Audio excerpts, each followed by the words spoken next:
നേരത്തെ വീഡിയോയിൽ ഞാൻ പറഞ്ഞില്ല ഒരു സ്പെഷ്യൽ സംഭവം ഉണ്ട് നിങ്ങളോട് പറയാൻ. ആ ഒരു സംഭവത്തിന് വേണ്ടി നമ്മൾ കോഴിക്കോട് വന്നേക്കുവാണ്. അപ്പോൾ അതെല്ലാം കഴിഞ്ഞു. അത് കഴിഞ്ഞിട്ട് നമ്മൾ കോഴിക്കോട് വന്നു കഴിഞ്ഞാൽ അവിടുത്തെ ഫുഡാണല്ലോ എക്സ്പ്ലോർ ചെയ്യേണ്ടത്. അപ്പോൾ അതിനുവേണ്ടി ഞങ്ങൾ ആദ്യം വന്നത് കോഴിക്കോട് ഹൽവ കഴിക്കാൻ വേണ്ടിയിട്ടാണ്. ഇത് നമുക്ക് കോഴിക്കോട് വന്നു കഴിഞ്ഞാൽ മിസ് ചെയ്യാൻ പറ്റത്തില്ല. അപ്പോൾ ഞങ്ങൾ കുറച്ച് ഹൽവ വാങ്ങുകയും ചെയ്തു, അതുപോലെ തന്നെ കുറച്ച് ഹൽവ ടേസ്റ്റും ചെയ്തു കേട്ടോ. അത് കഴിഞ്ഞിട്ട് നമ്മുടെ കോഴിക്കോട് ബീച്ച് കാണാൻ വേണ്ടി പോയി. ബീച്ചിൽ ചെന്ന് കഴിഞ്ഞപ്പോൾ ഒരുപാട് ആക്ടിവിറ്റീസും ഉണ്ടായിരുന്നു, അതുപോലെ തന്നെ ഒരുപാട് വെറൈറ്റീസ് ഓഫ് ഫുഡുകളുണ്ടായിരുന്നു. ഫുഡുകളുടെ അകത്ത് നമ്മുടെ ഉപ്പിലിട്ട ഐറ്റംസ് കുറേ ഉണ്ട് കേട്ടോ. മാങ്ങയുണ്ട്, പേരയ്ക്കുണ്ട്, ക്യാരറ്റുണ്ട്, നെല്ലിക്കയുണ്ട്, പിന്നെ എന്തൊക്കെയോ ഉണ്ട്.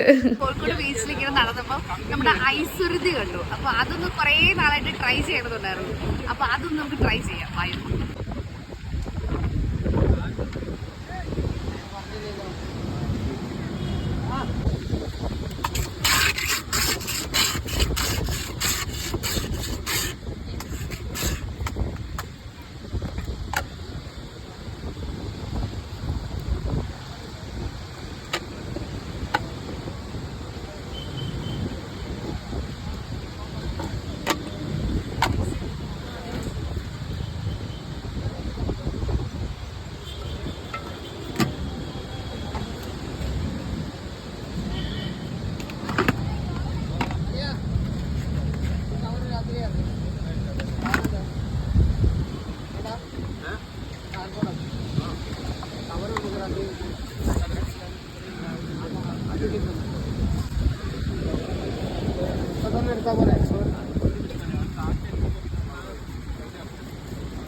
ഐശ്വര്യ കഴിച്ചു, നല്ല ടേസ്റ്റ് ഉണ്ട് കേട്ടോ.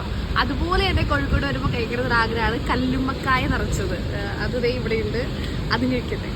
എന്തായാലും കോഴിക്കോട് പോകുന്നത്, അപ്പം കോഴിക്കോട് ഫുഡിന്റെ നാടാണല്ലോ, അപ്പൊ നമുക്കൊന്ന് എക്സ്പ്ലോർ ചെയ്യാം ഫുഡ്.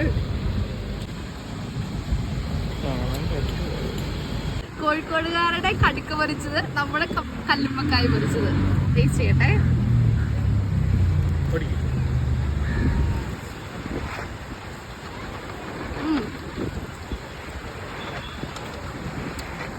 ഇതാണ് കല്ലുമ്മക്കായ കേട്ടോ. ഒരു ഇച്ചിരി കല്ലുമ്മക്കായ ഉള്ളൂ, പക്ഷെ ബാക്കി കൂടി പരിപ്പൊടിയാ. ടേസ്റ്റ് ഉണ്ട്, ഒരു പരിപ്പോടെയൊക്കെ തിന്ന ടേസ്റ്റ്.